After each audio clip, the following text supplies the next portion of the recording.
exciting, isn't it? Exciting. Alright. It's your first time to Childers. Well, you reckon I've been here before, but I haven't.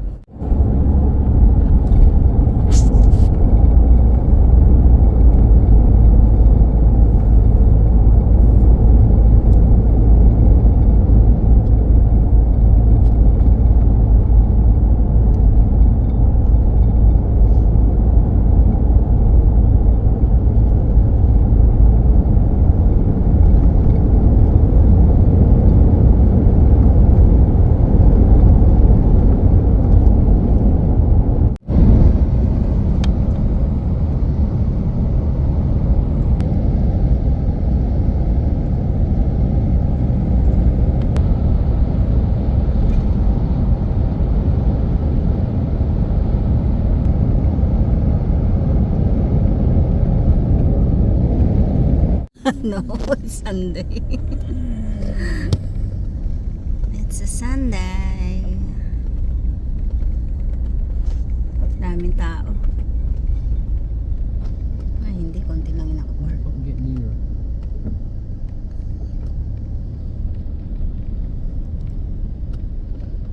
Yeah.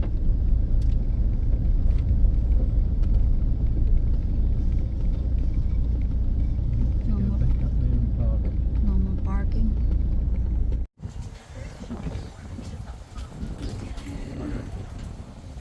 If you let a race and he's not chasing you, you're putting him there at the start line and you then you're going to have the faster ones get Eastern round. I think they get clocked at about 11 kilometres an hour.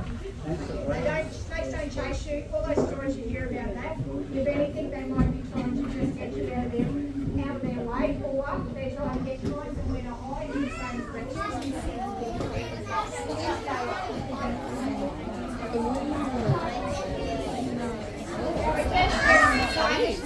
Just to show you that not all black snakes are black. This stunning young lady is Kyrie, and Kyrie is a collet snake. They are all black snake genus. These ones you'll find interior Queensland, south of about Tambo. They're quite a shy and slippery snakes, so they're not seen that often. Maximum length of these ones also 2.5 metres. Kyrie's getting taller, maybe a bit over the metre mark now. And the venom of these ones, 24% as toxic as in Wag, me. Bawal nga. Bawal nga yan gisingin. Yung ginagawa ko sa zoo. Ay, tinakot mo. Can you stop saying quick, because I can't? Tinakot mo, tumakbo tuloy. Meerkat. Meerkats, that's true. She's the I like to move it. Yung ba? Sa Ice Age. Yan ba yun? Hindi. Madagascar. Oh my God. Moved from peat all. So over time they would have died out in these areas. So it's kind of formed little pockets or groups of koalas that is now known today. The large Victoria, that is still a very, very healthy population down there. And it is great to see a healthy population still getting around. Now, they are fairly widespread through most of your states. But Kasi kapag yung mermaid tsaka yung aso, in-skin mo yung mermaid, tapos pinagsama mo.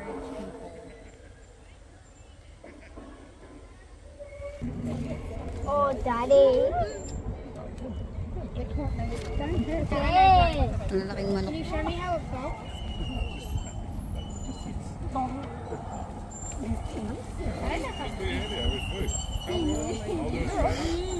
Natakot naman siya.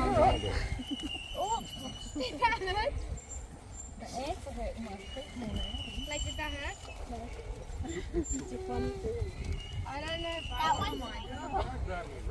Wala, pelit lang yan. Kain pa tayo ng kangaroo, kaya konti lang. Hindi mo kumakain ng kangaroo niyan. Ano ba talaga? Pang ibon lang yan, ay pang ano. Sabi kangaroo.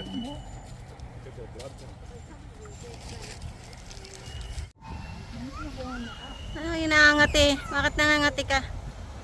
Maligo ka. Maligo. Maligo, nangangati. Minsan yung ano, yung nanay na may Pagkain ka? yung kumakain.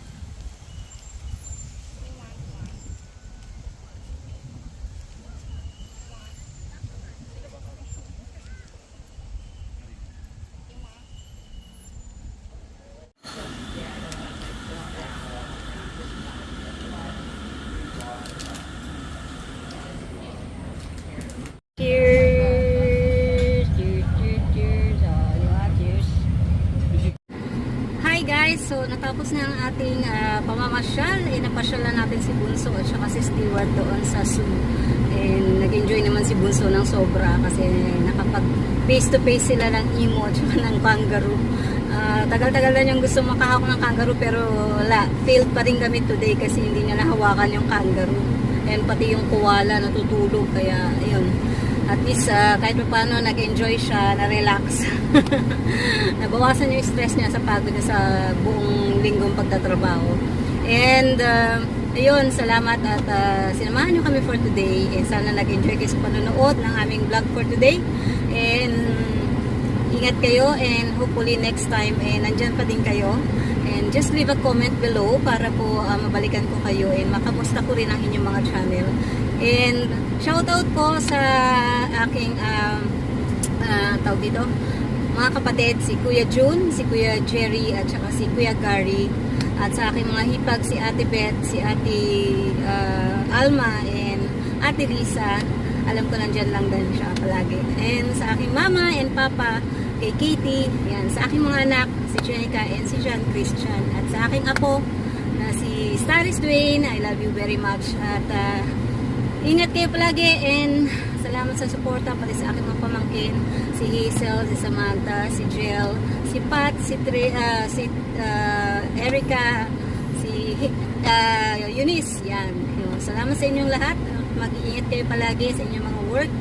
And thanks everyone sa aking mga members na nandyan pa din and sa mga subscribers ko na bumabalik-balik sa aking channel. Maraming salamat sa inyo at sa aking Team Copycast at sa aking mga anakis na nagkalat sa YT at saka sa FB. I love you very much. Thanks for everyone. Thank you everyone and see you soon. You look